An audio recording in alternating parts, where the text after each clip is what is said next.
Ang kanyang layunin ay revolusyonaryong pagbabago sa pamamagitan ng pagpapahayag ng boses ng bawat mamamayang Pilipino at pagtatanggol sa mga marginalisado at nasa laylayan ng lipunan.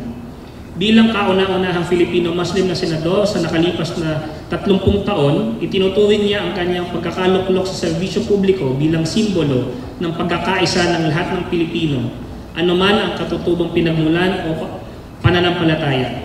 Siya ang tumatayong kampyon ng mga Muslim Mindanao na naghahangad ng isusog sa Senado ang mga panukalang batas na titiyak ng mamatlagang kapayapaan kaunlaran sa rehiyon ng Bangsamoro.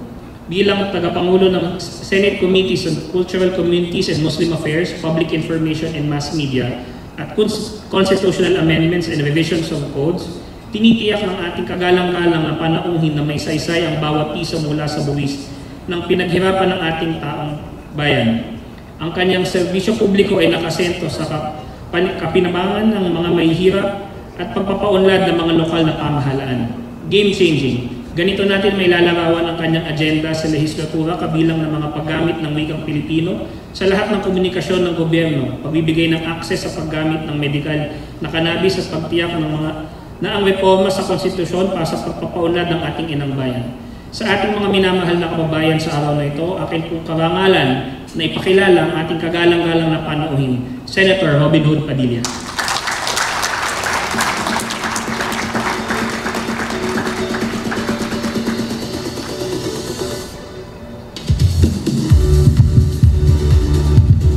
A'udzu billahi minasyaitonir rajim. Bismillahirrahmanirrahim.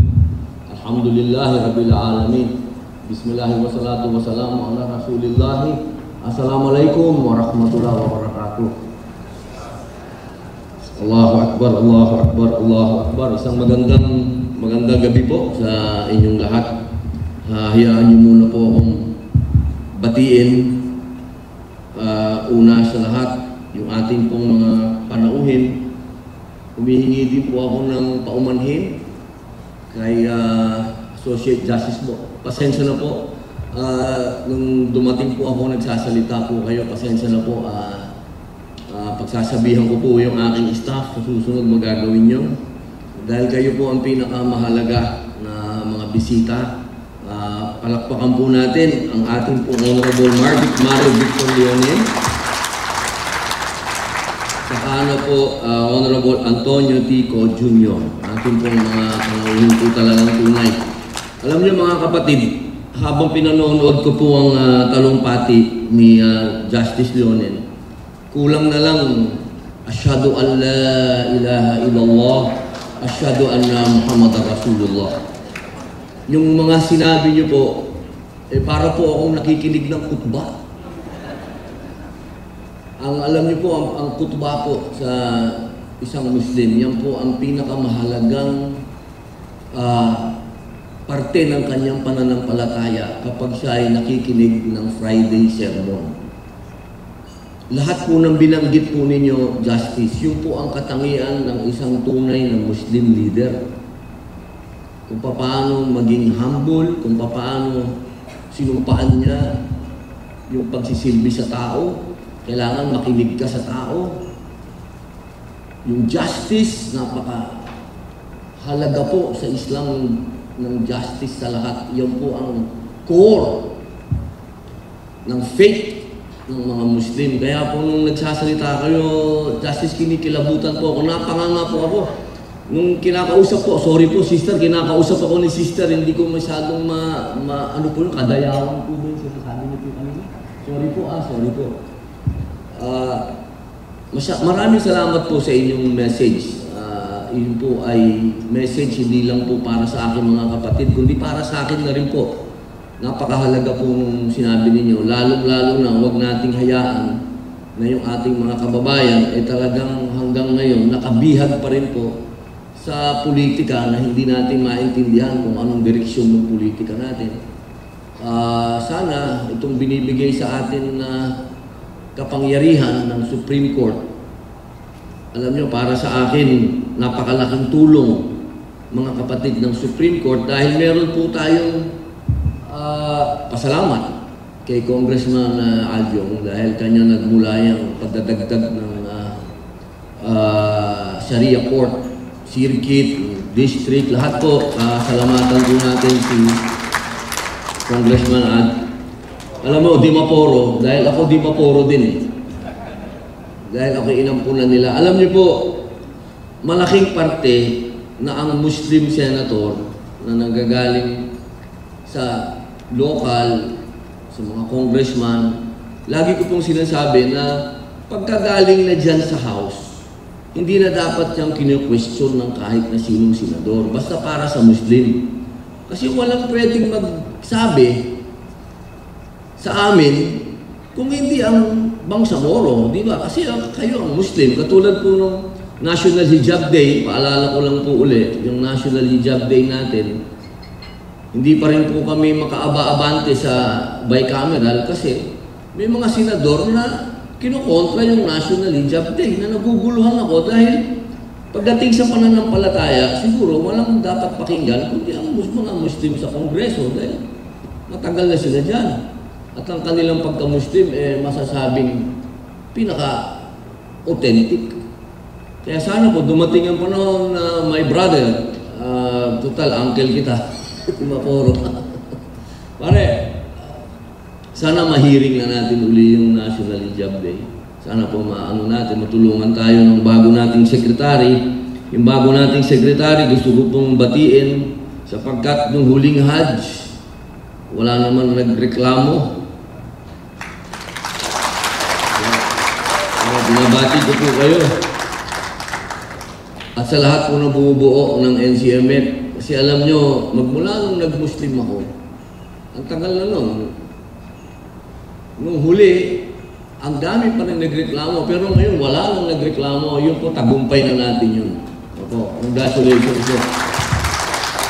Gusto ko rin pong batiin, siyempre, yung aking totoong senator ko, Samira Goto, ang senator ko. Andyan din po siyempre si,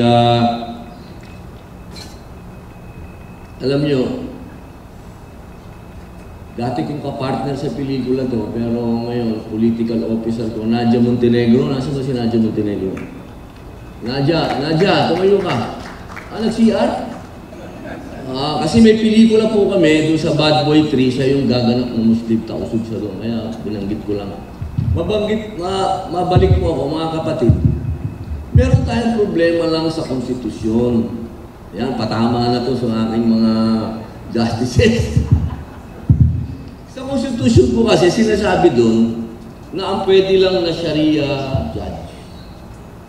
Graduate din ng Philippine Bar. Kumbaga, nakapasa sa Philippine Bar, ano po tawag doon? Association, Ayun. So, paano kaya natin gagawin yun? Maggagawa tayo ng maraming Sharia Court na ito ay endorse ng Supreme Court, tinutulungan nila tayo, tunay tayong tinutulungan, kaya magpasalamat tayo mga kapatid. Bihira yun talaga. Ang tanong na lang, paano po natin mababago kaya yung konstitusyon na ang sinasabi doon, kailangan nakatapos din kayo ng, anong tawag doon? IBP, no? Integrated Bar of the Philippines. So yun, ang liyunaw nun sa konstitusyon. So sana, dumating po yung panahon na kami din po ay nagsalang ngayon. Sana, Brother Di Maporo, masundan mo rin sa House. Nag-file kami, tulungan mo na kami para sana ma-amend natin yun. Kasi sayang kung magkakaroon tayo, pag in-approve ni Presidente, malapit August 16, pagka walang nangyaring veto, batas na yun. Abay, malaking ano sa inyo yun, mga kapatid, kasi madadagdagan, ibig sabihin, may trabaho kayo kagad. Diba? Yung trabaho mo kagad, halal pa. Napakaswerte ninyo. Napakaswerte ninyo, mga kapatid, kasi batas ng Islam yung hawak-hawak ninyo. Kami ni Congressman, medyo may kalungkutan ng konti, kasi syempre, hindi naman, kahit na sabihin natin na nandito kami, namumuno, pero yung kinalalagyan naming lugar, puno pa rin ng fitna. Sa inyo, wala. Kasi Sharia talaga. Ang palad nyo, mga kapatid. Yung dapat na ibuhay natin, trabaho ninyo. Napakapalad nyo. Ako naiinggit ako sa inyo. Yan naman talaga ang pangarap ko, maging ustads, maging ewan ko, ba't dinala ako ng Diyos ng Allah dito sa pagiging senador. Pero pangarap ko talaga, yan, Sharia law, maging ustads. Pero talaga kanya-kanya tayo ng kadar. Pero alam nyo, kung hindi natin mababago sana, yung batas na yun, magiging problema na yun. Kailangan nyo pang mag-abogado. Yun ang mga bagay na sana maayos natin, magkaroon tayo ng kalinawan. Kaya nakikiusap tayo sa ating mga mabubuting loob ng mga justices na sana po dumating po yung araw na ma-realize po natin talaga na meron po talaga sa konstitusyon ng mga kailangan po natin harapin. At isa po doon yung patungkol sa Sharia. Kasi tinanggap na ng bansang Pilipinas yung Sharia. Nandyan na yan. Panahon pa ng original na matandang Marcos, nandun na ang Sharia, siya ang nagbigay sa atin ito. Sana pagdating doon sa junior, siya din ang magbigay sa inyo. Kasi naniniwala naman tayo na itong bayan natin, tinatanggap naman na ng lahat, pati ang naalala nyo na ba, nung sinabi yung BOL, talagang tinanggap na ng gobyerno na mayroon talagang historical injustice na nangyari dito sa Pilipinas na talagang parte ang Bangsamoro ng Pilipinas kahit anong gawin natin. Kaya dapat, so anuman mga ginagawa ng mga batas natin, laging kaakibat kasama ang Bangsamoro. Lalong-lalo na sa pagpapatupad ng mga batas natin mismo.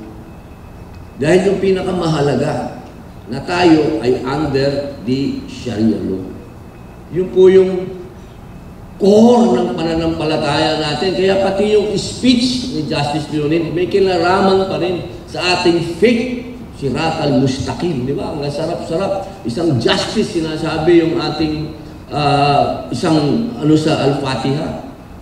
Tagumpay na natin yun, mga kapatid, na pagka isang ginagalang at talagang sinasabi natin mataas na posisyon sa gobyerno, binabanggit niya Arabic, Allahu Akbar. Palagay ko naman po, tagumpay na natin lahat yun. Kaya bilang panghuli na salita, mga kapatid ko, tandaan po natin yung napakagandang, kumbaga sa Tagalog, kung ano yung meron tayo, maging masaya na lang tayo. Napakalaking fitna ang politika, ang magkaroon ng mataas na posisyon. Tinatagalog ko na lang po yung speech. Kasi kung i-Englishin ko ba, mahirapan ako. Tatagalogin ko na lang. Kung ano yung meron tayo ngayon, pagpasalamat na natin sa Allah. At kung ano man yung dumating na halal, Allahu Akbar, ipagyabang natin yun. Dahil yun din naman ang sinabi. Kung ano yung binigay sa iyo ng Allah na halal, kailangan mo ipakita sa tao na you are blessed by Allah. Pero kung ano man yung meron tayo ngayon at hindi natin kailangan mahulog sa fitna, sa pagsubok, yun ang sundin natin. Yan ang advice sa atin ng masasabi natin, pwede nating tingnan, pwede nating pakinggan. Sapagkat sa kanilang pananalita, sa kanyang sinabi kanina, pwede tayong magbigay ng pagbabago dito sa bayan natin kung hindi tayo sasama sa agos. Ang dami naman, binanggit naman ni Justice kanina, ang daming sumasabit. Dito sa posisyon natin, kailangan meron tayong siratal mustaqim, yung matuwid na landas. Yun lamang po, maraming salamat. Assalamualaikum warahmatullahi wabarakatuh.